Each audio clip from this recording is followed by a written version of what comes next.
So I'm joined at pitch side by some really special people. These are the people, the medical team here, who keep us safe at the Amex every single week, and they have saved 7 lives over the course of this stadium being open. It is quite remarkable. As one Nottingham Forest fan found out earlier this season, this is his incredible story. I'm a bit of a football nut. I have 5 season tickets at Nottingham Forest. And I also go to most of the away games, so travelling around the country every weekend, sometimes midweek as well, is what I enjoy doing. It's actually a family occasion when we go to games, so it's that's really why Forest is a big part of my life. I got off the train with some Brighton supporters, and they turned right for their turnstiles.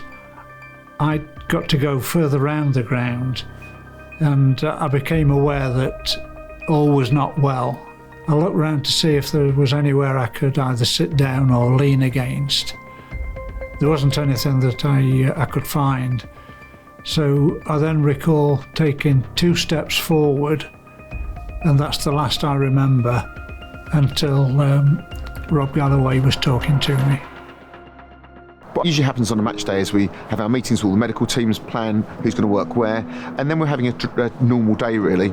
I think I was seeing somebody else in the East First Aid stand over there, and we then I got a call saying high priority cardiac arrest outside the stadium by the club shop, and so I obviously left my patient I was seeing and started to run. And that's when I saw what was happening. When the team were there within 2 minutes, the defibrillator was on within 10 seconds afterwards, so very quick CPR, very quick defibrillation, and that's what brought Bob back. Shock delivered.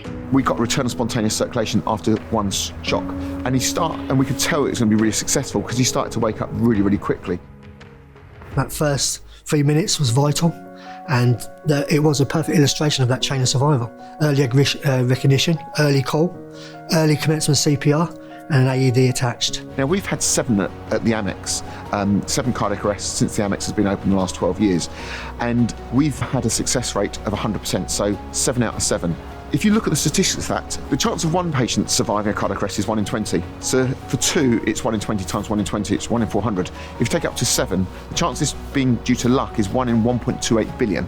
It's not due to luck, it's due to having defibrillators, it's having people train the CPR, and this type of success rate could be replicated. I'm in no doubt that had someone not spotted me very quickly, and then 3 St John's ambulance volunteers come to attend to me, then it would have been a very different outcome. Seeing somebody survive really well, regain consciousness within a couple of minutes of CPR starting, yeah, it's absolutely inspiring. It shows that CPR and defibrillation work.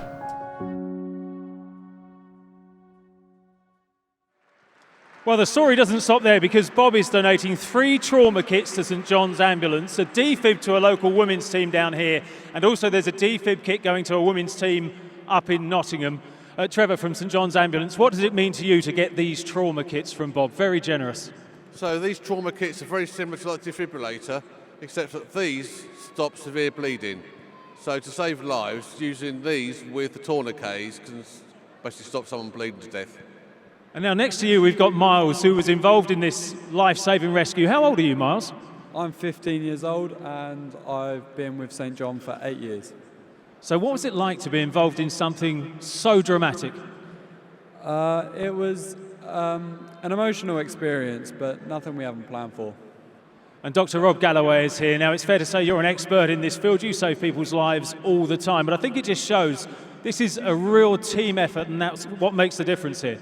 Absolutely, and it's something that anybody can learn to do and do in an emergency. Literally, if you see someone unconscious and they've not got any signs of life, just press on the chest because you can't do any harm, and then try and find your local or nearest defibrillator and just do what it says on the box. It will tell you what to do.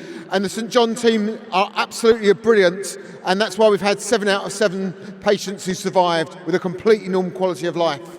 And because of Bob's generosity, a lot more lives could well be saved. Absolutely. So we're very, very grateful to Bob, but also because he's happy for us to tell a story, because if we weren't there and St John weren't there, he wouldn't be here. And there's 25,000 people a year who die from what happened to Bob, who die unnecessarily because there's not access to defibrillators and people don't start CPR. And so we can change that if people are educated and learn what to do.